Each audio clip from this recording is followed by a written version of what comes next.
My name is Hannah Shields. I graduated as a journalism major with a minor in political science just this past May in 2023. And I am currently a state government reporter for the Wyoming Tribune Eagle here in Cheyenne, Wyoming. So the Cal Press Internship Grant, it's basically what you do is you apply for it. And if you're awarded, I think they usually have 5 finalists. But when you're awarded, basically you get this letter of recommendation from Cal Press, from the Cal Press Foundation. And you get basically an internship grant, right? So you get money, but you don't get the money until you've secured an internship. And there are a lot of newspaper organizations in California that are involved in Cal Press. So the grant isn't an internship in it itself, but it's a really good gateway into getting internships.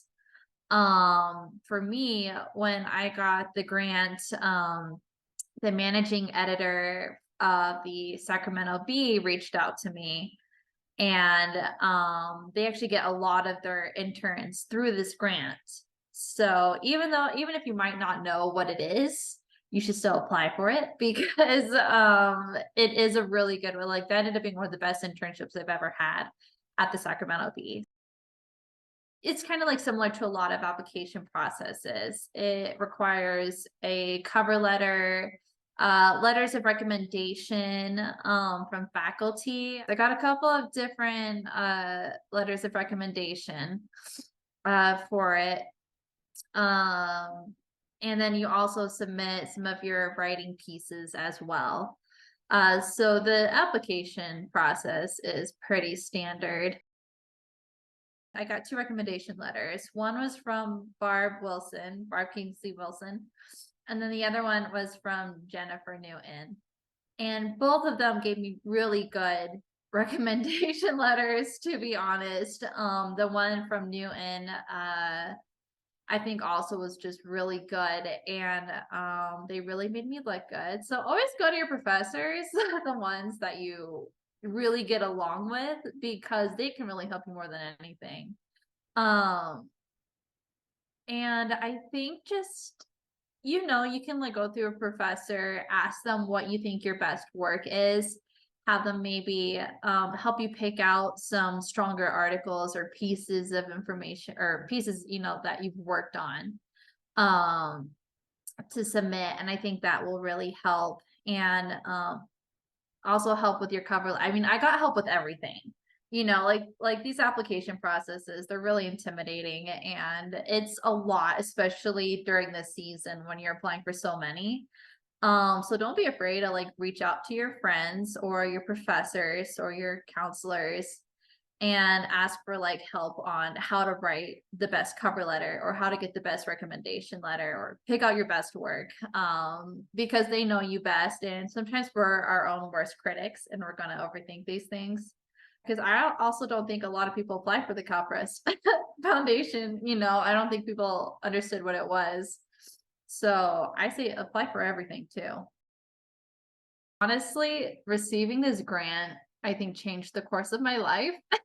Not to be dramatic, but when I applied for the grant, it was, back in fall of 2022, right? So spring 2023 was my last semester before I graduated, and I didn't really have anything lined up for after graduation.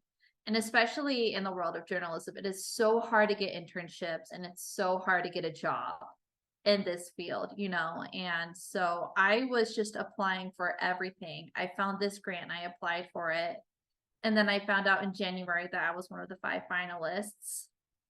And, Scott from Labar from the Sacramento Bee immediately reached out to me, offered me an internship at the Sacramento Bee that summer.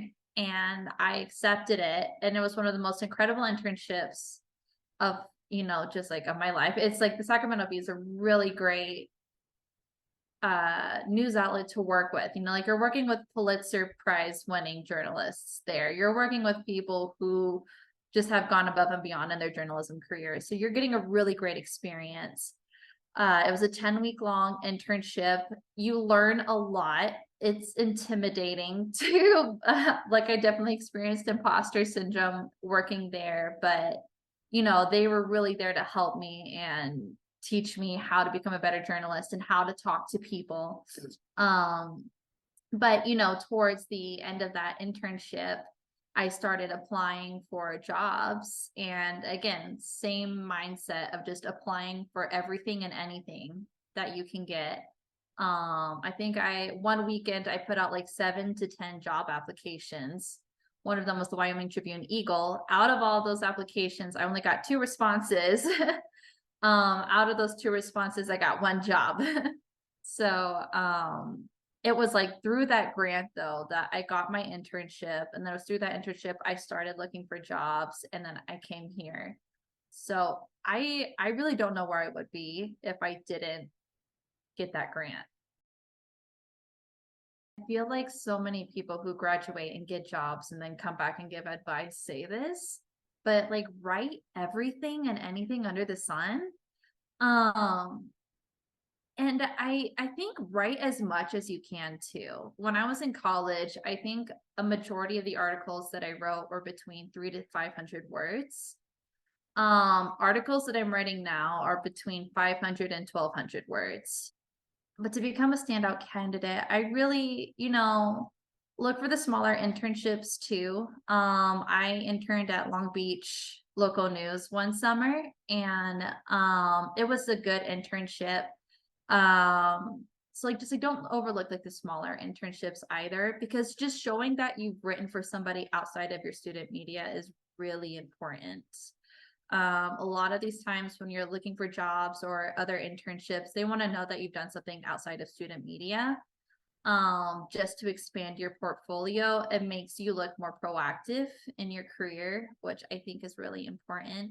So definitely doing that. Also submit your stuff to all sorts of contests, like we already have a few that like we're a part of, so definitely submit your stuff to that. But and then just write a lot of things and find out what your beat is. And I don't know about if that makes you a standout candidate exactly, but if you can find your niche, your beat that you're really passionate about, that's going to make you look a lot stronger than somebody who isn't sure, because when you get into like the job application realm, people are going to want to know what you want to do, like what you want to cover, whether it's like education or news or arts or entertainment or something like that. Like by the time you get to the professional world, you are assigned to be. They do have general assignment reporters, but if you already know what you want to do, that kind of makes the process easier. And also just read too. I think we forget to read articles as much as we do write them, but reading is so important because I feel like how people actually write the professional world sometimes changes a little bit than how you're taught in the classroom. And so just like read as much as you can, like read New York Times, LA Times, the Washington Post, but also more importantly, read your local news too.